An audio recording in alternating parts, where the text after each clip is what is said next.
exactly that. It's building the ecosystem. And I think that within the BE space and the skills development space, everyone still sees it as very disjointed. And it shouldn't be disjointed. It actually integrates very well. And there's many projects. You can take one project and you can actually benefit a large community in the unemployed individuals, while one company is actually scoring on their BE points. So it's a win-win situation. That leads me into the next discussion point, which is enterprise and supplier development. And so these are pillars within the scorecard. And this is exactly where the opportunities lie. If you look at enterprise development, what is an enterprise development beneficiary? So in terms of this, a company, if you look at any SME or any company, as a matter of fact, they can approach any company out there that they are not currently supplying a service to. And they can apply for funding under enterprise development, under enterprise development. They become an enterprise development beneficiary if that company provides them with funding. And so I'm going to give a practical example of this. I've never done work with Vodacom, for example. So nothing stops me from approaching Vodacom and saying to Vodacom, I'm a Black-owned business, I'm 100% female-owned, and my business is all about skills development and assisting companies in taking the compliance issues away and just removing that red tape. But let me help you as an organization to structure your skills development initiatives in a much more impactful manner. I'm not a supplier to you, but consider me as an enterprise development beneficiary. And I think, what's really important here is helping SMEs and entrepreneurs just understanding the lingo and how they tap into this. Because if you don't speak the BE lingo or throw these terms of enterprise development beneficiary in, then most often a company would not really consider you. But the minute you start speaking the BE lingo, it then opens up another door. And it's like, okay, actually, yes, I can put you in touch with my procurement manager, my transformation manager, or my BE consultant, or even my skills development specialist. And so me as a company, I can indicate, it's very important when you're applying as enterprise development beneficiary that you're indicating what is it that you need assistance for. And as a small business, that can be a monetary value, or it doesn't have to be a monetary value. So, for example, I know small businesses where I've guided them and said, you're struggling to pay your rental. You don't really need to be in this fancy office. Let me introduce you to another organization who I know is looking for enterprise beneficiaries. And we then do the introduction. And that company I know, for example, has quite a large amount of space because of COVID. Half of the staff are now working remotely. So spaces have opened up now. And they are then able to open up that space and say, we will give you office space. You don't have to pay a cent to us. And that benefits that small business because they're then able to take that money that they were spending on the rental and channel it into some area within operations or to help grow their business. On the company side, where they're trying to score the BE points, they are now not taking any rental from this small organization. But if the cost to rent out that space is about 10,000 Rand, they can put that through as enterprise development beneficiary spend because they would have been incurring, they would have been receiving a revenue for that. So that can become an expense for the company, and for the business, they're benefiting because now they're within an organization and utilizing their space. And that's enterprise development beneficiary, and it opens up so many opportunities for smaller businesses. And it really is just in how they approach a company and how they need to throw in the lingo to be able to tap into that. So I think I want to just quickly mention there's a couple of chats at the moment, some asking how do we reach the corporates and position ourselves, and also some other practitioners who obviously passionate about the subject who are also saying and sharing their capabilities. And I think part of our message is how do we collaborate together as an ecosystem? How do we work together as practitioners? How do we work together as corporates and organizations? And how do we work together as beneficiaries? What are the 2 or 3 things that the corporates and the practitioners and the beneficiaries are getting right that you've seen, and how do we amplify that? What are some of the opportunities there? Because, you know, already people are saying we can do things, but I think it's a fragmentation that's the challenge.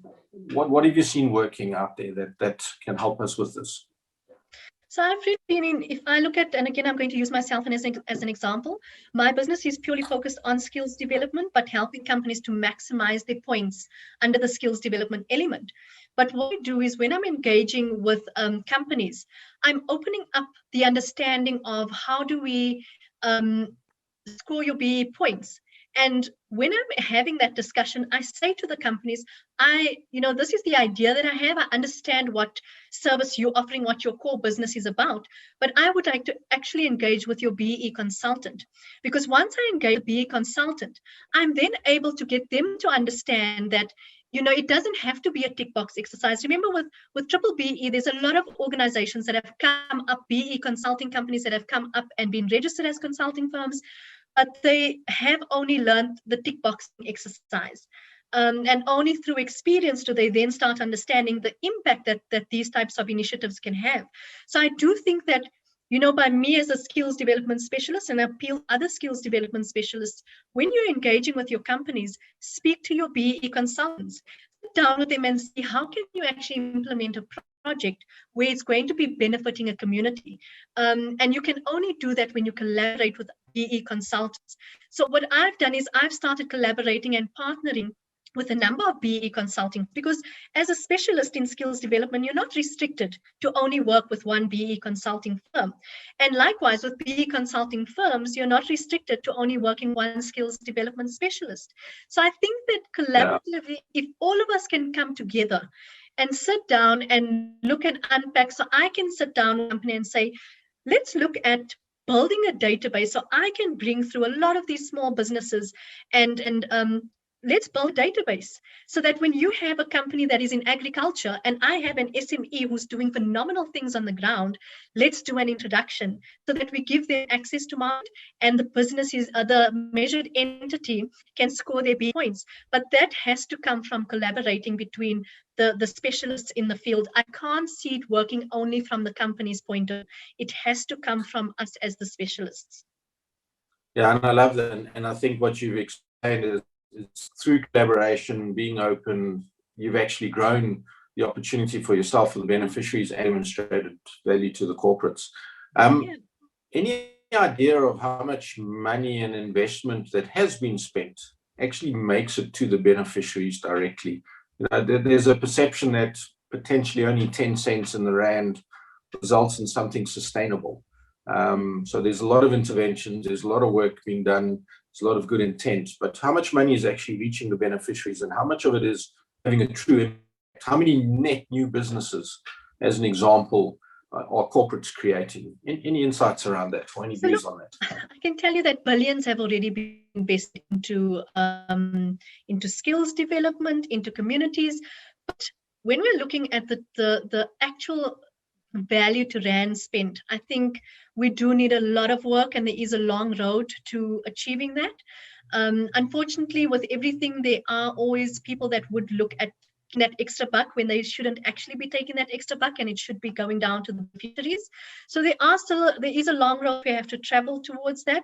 But again, I think, you know, there are a lot of BE consulting firms out there now who really see that value in how BE can really transform and build social economics within our country. And I think that we have to continuously host sessions like these and go out and just be activists and talk about this and get companies to move towards being cognizant about what consulting companies are they using, and are these consulting companies actually ensuring that the beneficiaries are benefiting from this. And I have seen a shift in the past year. I've seen a shift from a number of multinationals as well as your medium to large organizations where they're stopping and saying, hang on, we don't just want to spend the money like this. Where's our money actually going to? And can you show us? And I've seen a number of them actually moving away from consulting firms who can't show them where the money is going to and just taking it in management consulting fees. So I think that we just need to continue that momentum in shifting from just the tick box exercise over to creating that impact. Yeah, it's exciting that the corporates are starting to look for outcomes and outputs. And I think as a system, again, both as beneficiaries, but also as practitioners, if we can start to drive more of the kind of metrics, let's set a goal, let's identify the outcomes, let's make sure we've got a clear direction, and then let's report on it. And perhaps it's something we should take back to the policymakers.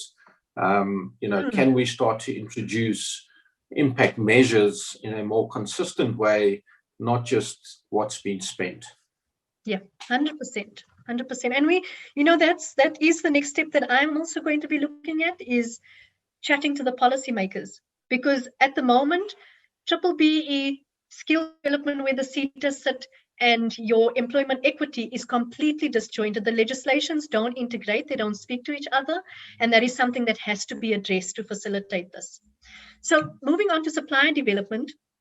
Supplier development is basically progressing from it being an enterprise development beneficiary, where you had never provided a service to a company before, to now where you are actually in their supply chain. So once you're in a supply chain of an organization and you're now supplying services to them, you can tap into funding under supplier development. And again, it's a matter of approaching your company, your clients that you are providing a service to, and engaging with them and saying to them that I am a black supplier, and this is this I've been providing to you for, let's say, for 6 months. How can I be considered as a supplier development beneficiary? And again, every company that is being measured under B-BBEE has to spend on supplier development. So what a lot of people don't realize is that companies who are going through the BE process and are looking for all of those points, you can actually, a company can obtain bonus points from progressing an enterprise development beneficiary to a supplier beneficiary. So again, a quick example on this. One of my clients is in recruitment. They are specialists in temporary employment services. And so I approached them. I said to them, look, what's happening with your enterprise development spend and your supplier development spend, and had a discussion on that. And I remember, I'm not the BE consultant, and just had this discussion with them. And I said to them, well, I've got a fantastic company who they've implemented the YES program, my client. And I said to them, let's take some of those YES candidates and place them into small black businesses, which we've done successfully. It's our 2nd year now. And this one particular company is in the arts and entertainment industry and film industry, which has absolutely nothing to do with recruitment. And I then said to the company, we've got this YES learners that have been placed there, and it really has helped them, because as a small business in entertainment space, they have really been impacted with COVID. So we placed the learners because of January 2020. They had to retrench 2 of their permanent staff. But because of the YES learners being placed by them, they were actually then able to survive during COVID because they had the YES learners placed by them. I then approached the company my client approached me and said, can we give them enterprise development spend? And I said, of course you can. Nothing stops you from doing that. That would greatly help them, because they actually are looking at moving into a new premises for their training academy side. And they then gave them in, and that was in November last year, which really helped them. And then in January, I approached my client again, and I said, so they are an enterprise beneficiary now. How can we progress them to a supplier development? And I said, so life has gone online now, and a lot of meetings happen online, and not everybody is used to working online.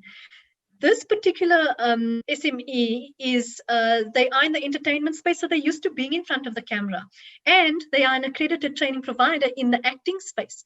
So why not, let's bring them in and let them do a 4-hour training session with your management, teaching them about online presence within meetings, what to do, what not to do, how to handle technical issues. And by just having this 4-hour session, you're able to progress them, get bonus points for progressing them to becoming now a supplier to you. And once they are a supplier, you can then give them another donation in terms of assisting them with with their development. So, and their, with regards to their growth and development. So that is ways that you can integrate both enterprise and supplier development and progress an SME from being a company that has never provided a service to a company that now becomes part of that supply chain. So, you know, these are the types of opportunities that we're looking at. So just one of the things that I've certainly perceived over the last 5-10 years, there's a big focus on emerging EME entities, as well as then the qualified QSEs. And a big part of B is obviously about enabling and helping the small and the micro enterprises.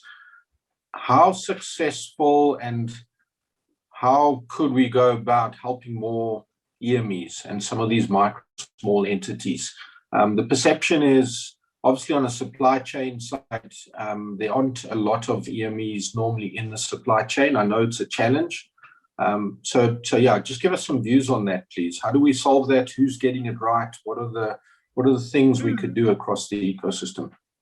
So again, it's just educating the EMEs and really giving them a lot of guidance. So I've recently been giving, over the past 2-3 months now, a lot of advice to NGOs as well as to other EMEs in just understanding how do you structure that initial email that you're sending to a company that you would like to do business with.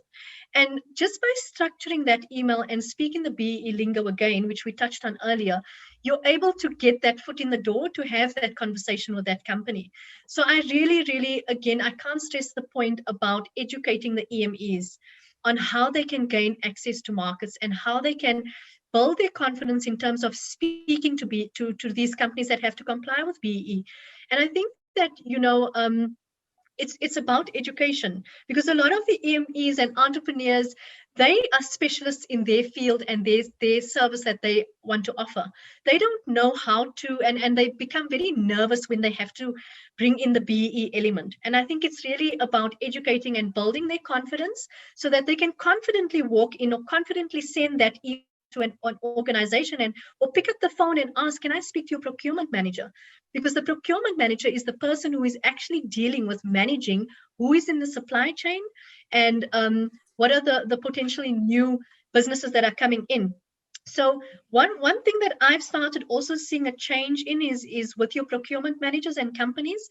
They are now starting to say that because what has happened in the past is a company that has never provided a service and is an enterprise development beneficiary remains an enterprise development beneficiary for a number of years. So this company A would be getting this fund from the enterprise development spend, and next year the company would contact them again and say, do you need spend? We've got 50,000 to give to you, so we're just giving it to you. We don't actually care what you're doing with the money. We just want to get our points. And again, the following year they do the same. So in that way, you know, there's no true economic development there. And now I'm starting to see a change where companies are saying, and procurement managers are saying, okay, but we've provided funding to this organization in our previous year. How is that money? So they'll start engaging with that EME and saying, what did you do with the money that we actually provided you with? And if you as an EME are out there and trying to gain access, or you are gaining access to this type of money, don't be greedy, is as simple terms as I can put it. If you are going to be questioned in the following year as to what you did with that money and can you show how it actually benefited you, then you are going to be in a better position to gain more development and assistance from that company. But if you can't show what you've done with that money and you just went and spent it on a new car, or you bought a new house, or you went on a holiday, and you can't account for that, and this does happen, I must point out, it does happen. What are the chances that company is ever going to look at you again? You know, so, and I think that when you become a beneficiary, you need to show that company and don't let them just give you money and your communication with them stops there. Engage with them further. Tell them that, wow, this money has really assisted me. This is where my business has grown. This is how far I've come. Gosh, I do need assistance now to get to the next level. So EMEs, QSEs need to start having a bit more engagement with the companies that are assisting them with money. And again, yeah, and I think, yeah. Sorry, Tanya. No, so I think the opportunity for the practitioners in the market is to start to find ways to provide shared services. So one of the biggest challenges the EMEs and even quite a lot of QSEs, frankly, struggle with is just corporate governance. The corporates and the larger enterprises are not going to procure from a business that doesn't have governance in place, doesn't have the right structures in place, don't have those standards. And that's costly, and it's also difficult to implement. So, yeah, I think one of the opportunities must be for the practitioners to work together, and for the beneficiaries, for your point, is take accountability, take responsibility for what needs to be done. Let's look at the slide you're on now. The opportunity, if I just ask the question quickly, if you want to quantify the value, the SARS collects just over 200 billion rand a year from corporates for tax. So effectively, if every corporate, including the small organizations, contributed 2% and 1% of net profit, so 3% of their net profit, we potentially have 6 billion rand per annum plus available every year to do meaningful development. So maybe on that basis, let me hand it back to you and ask, how's this being deployed, and how effective is it, and how do we enable everybody to benefit from the intent of that amount of funding for development? Yeah. So, it's probably even much more than 6 billion rand that's being invested into this. But again, it's all disjointed. Every BE consulting firm is only looking out for themselves, and rightfully so when you are a business. But I think that mind shift has to change. It definitely has to change. The pie is just so big that you're not going to lose out on revenue for your business.